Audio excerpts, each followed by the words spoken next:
네, 이어지는 시간 허반석의 작전 리포트 시간입니다. 서경의 산업부장 허반석 전문위원과 함께합니다. 어서 오세요. 네, 안녕하세요. 네, 반갑습니다. 자, 어제는 2차 전지 업종에 대해서 살펴봤습니다. 2020년도 좋았고 2021년도 좋았는데 올해까지 좋다고 하셨으니까 오늘 또 어떤 종목인지 구체적으로 알아볼게요. 화면으로 보시죠. 네, 오늘의 종목 물적 분할 그 이후는입니다. 자, K 배터리에 대해서 어제 맛보기로 설명을 드렸는데 오늘 본격적으로 또 어떤 종목을 말씀해 주시는지 들어봐야겠죠. 이 종목이 물적 분할을 했다고 하는데 어떤 기업인지 지금 바로 공개해 주시죠. 네, 오늘의 기업은 LG화학과 LG에너지솔루션입니다. 1월 3일 발간된 SK증권 리포트와 지난해 12월 29일 유안타증권에서 발간된 리포트를 토대로 함께 이야기를 좀 나눠보고자 합니다. 앞서서도 LG에너지솔루션 공모 때문에 국내 증시의 수급 꼬임이 참 골치가 아프다라는 이야기를 전해주셨는데요. LG에너지솔루션 공모 규모 그리고 예상 시총이 너무나도 크기 때문입니다. LG에너지솔루션의 공모 금액은 이 주당 공모 가격이 25만 7천 원에서 30만 원 밴드 기준으로 30만 원 상단 기준으로 12조 8천억 원. LG에너지솔루션 IPO 공모 규모만 12조 원이 넘어서는 모습입니다. 과거 IPO 공모 금액이었던 삼성생명이 5조 원이 채되지 않았고요. 지금까지 있었던 가장 큰 공모 규모죠. 그리고 나서 크래프톤이 지난해 8월 4조 3천억 원 정도였습니다. 이보다 2배 이상 많은 이 12조 8천억 원 상단 기준의 금액 때문에 시장의 자금이 블랙홀에 빨려 들어가는 것처럼 수급 꼬임들이 조금 나타나고 있다라는 이야기들이 좀 나오고 있습니다. 공모에 대한 이야기들을 조금 더 드리면요. 오늘부터 내일까지 기관 수요 예측이 있습니다. 그리고 청약은 다음 주 18일, 19일 진행될 예정이고요. 예상 시총으로는 60조에서 70조 원 내외를 생각을 하고 있는데 목표치를 좀 본다면 CATL 등과 비교했을 때, 견주었을 때 시총 100조는 가야 되지 않나라는 이야기들을 좀 하고 있습니다. 그러면 이런 생각을 해볼 수 있습니다. 지수를 추종하는 펀드들은 LG에너지솔루션의 규모, 덩치가 커지면 커질수록 우리나라 시가총액 3위에 다다랐다. 그러면 코스피 200 지수를 추종하는 펀드들은 그 비율만큼 LG에너지솔루션을 또 매수해야 된다라는 부분들이 있기 때문에 여기를 준비하느냐고 또는 기관 청약을 넣기 위해서 관련된 2차 전지 ETF들도 연일 매도를 해서 이 청약 자금을 준비하고 있는 그런 모습들, 관측도 나오고 있습니다. 그러면 이 청약 규모 그리고 앞으로의 유통 주식수, 상장 후에는 LG에너지솔루션은 어떨 것인가에 대해서 좀 다시 한번 말씀을 드려보면 유통 주식수 같은 경우에는 최대 주주가 LG화학이고요. 지분을 81.8% 다 보유하고 있습니다. 거기에다가 우리 사주 조합 물량이 지분이 약 3.6% 정도입니다. 그러면 이 둘을 합했을 때에 약 85.5% 정도가 나오는데요. 상장 후 최대 주주는 6개월간 보호예수, 우리 사주 물량은 1년 동안 보호예수이기 때문에 당장 유통 가능 주식수는 일반 투자자 4.5%, 공모에 참여한 기관 투자자 10% 중 보호예수를 하지 않은 미보호예수 물량만 시장에서 거래가 됩니다. 극단적으로 말을 해서 약 10% 내외 정도의 물량만 당장 상장 이후에 거래가 되기 때문에 그 이후에 얼마만큼의 물량, 기관 투자자들의 미보호예수 물량이 전부 다 나온다 해도 유통주식수가 10% 내외이기 때문에 유통주식수는 굉장히 적다라는 부분 하나의 포인트로 감안을 해보고요. 그리고 관련된 수급으로 또 본다면 국내 ETF 매수 수급이 들어올 수 있다라는 부분이죠. 앞서서도 ETF 지수 추종 펀드들 말씀을 드렸는데요. 국내 ETF 운용 규모가 약 3조 원 정도로 전망을 해본다면 2차 전지 관련해서요. 2차 전지 ETF 코덱스 관련해서는 1조 3,300억 원, 그리고 타이거 2차 전지 관련해서는 1조 3천억 원, 그리고 타이거 뉴딜 펀드에도 2차 전지 관련된 운용 규모가 있기 때문에 약 5,300억 원 정도로 추정이 되고 있습니다.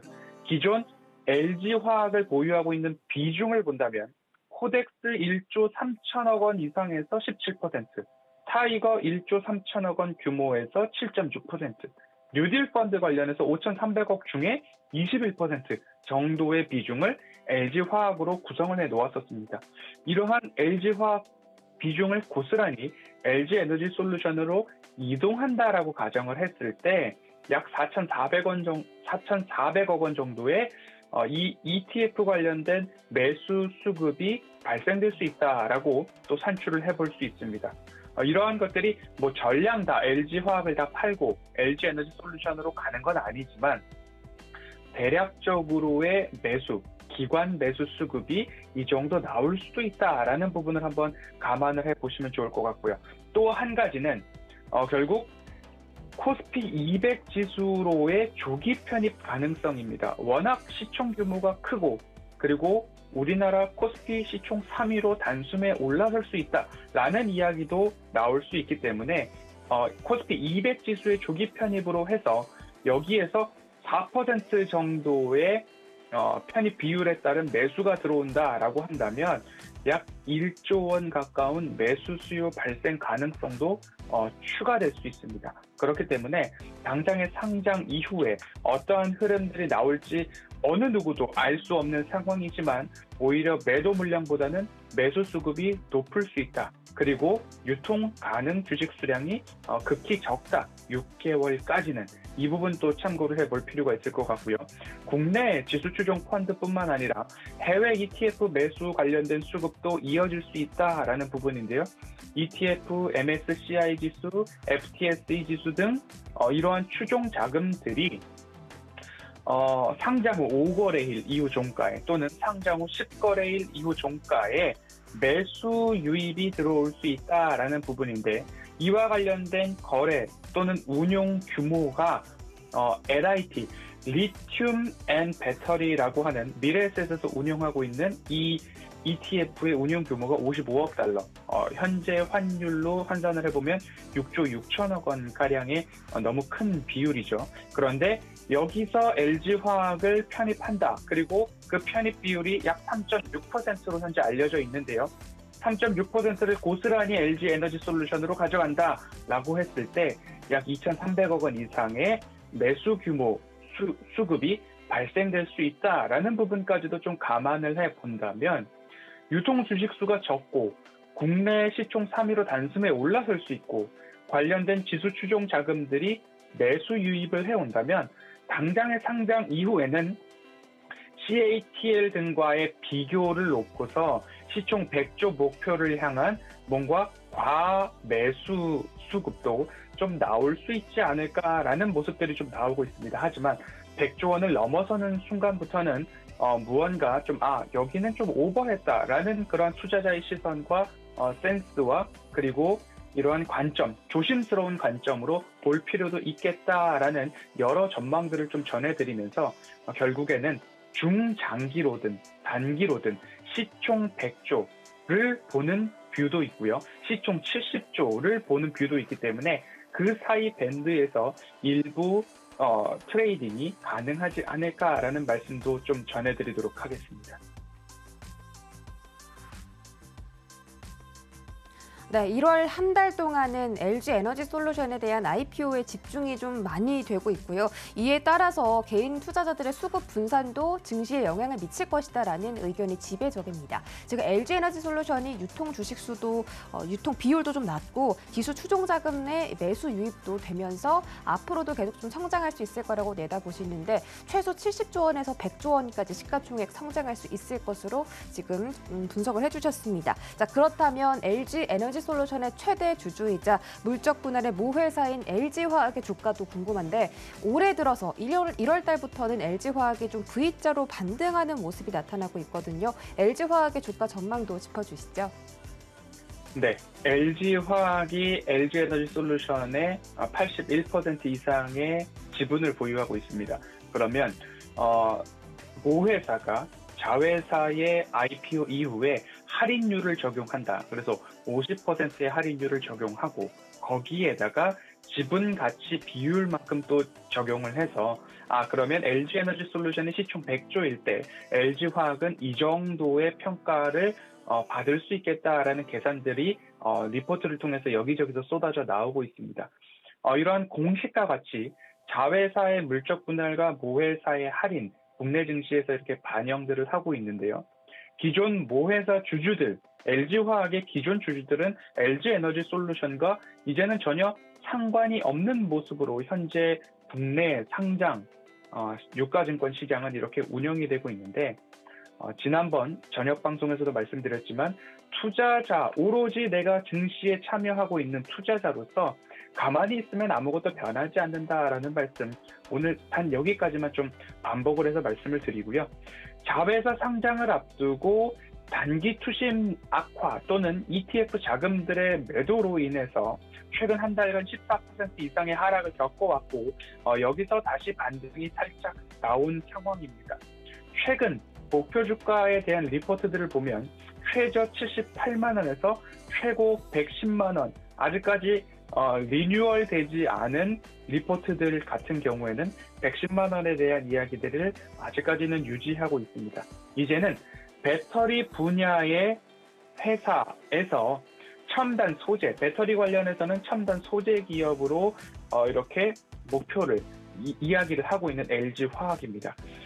과거 배터리를 14년부터 6년 동안 매출을 연간 27%씩 성장시켰던 회사인 만큼 첨단 소재 부문에서도 LG화학이 20년도부터 향후 6년 동안 매출액을 연간 20%씩 성장시키겠다라는 목표를 제시를 하고 있습니다. 양극재 그리고 CNT 도전제 관련된 2차 전지 소재 관련해서 투자를 더욱더 활발히 하겠다. 그래서 소재가 곧 제2의 배터리고 LG화학은 앞으로 이 소재를 중심으로 이끌어가겠다라는 목표를 명확하게 뚜렷하게 제시를 해놓은 상황입니다. 그리고 또 한 가지 케미컬 부분이죠. ABS 합성 수지나 PVC 폴리 비닐 관련된 부분에서도 각각 평균 가격 상승들이 나왔고 고부가가치 중심의 제품 판매로 수익성을 지탱해 나가겠다라는 부분들이 나오고 있습니다. 하지만 앞서서도 매수 수급이 LG에너지솔루션에 어디서 발생을 하는가를 말씀드렸듯이 그러면 LG화학도 마찬가지로 이 ETF 자금 리밸런싱에 있어서 매도가 이제 마무리 국면인지 아니면 앞으로 조금 더 추세가 될 것인가 그 부분을 좀 주목해 볼 필요가 있고요. LG에너지솔루션의 시총이 커지면 커질수록 편입해야 되는 총 매수 규모가 늘어나기 때문에 중장기적으로 ETF 자금 리밸런싱에 따른 LG화학은 매도가 지속될 수 있다라는 부분들을 좀 감안을 하셔야 될 필요가 있다라는 말씀들을 좀 드리면서 장기적으로는 주가 추이가 55만 원에서 97만 원으로 유안타증권에서는 이야기를 좀 하고 있습니다. 그런데 LG에너지솔루션의 시총이 커지면 커질수록 관련된 ETF에서 매수해야 되는 규모가 커진다. 그러면 LG화학의 비중을 줄여야 될 수도 있다라는 점을 감안하셔서 보유자분들이나 신규 접근을 고려하고 계신 분들이나 이러한 것들을 좀 감안을 꼭 해보시면 좋겠다라는 말씀을 드리면서 ETF 자금의 리밸런싱이 LG화학과 LG에너지솔루션의 키포인트다라는 말씀 드리면서 오늘 LG에너지솔루션과 LG화학은 여기까지 살펴보도록 하겠습니다.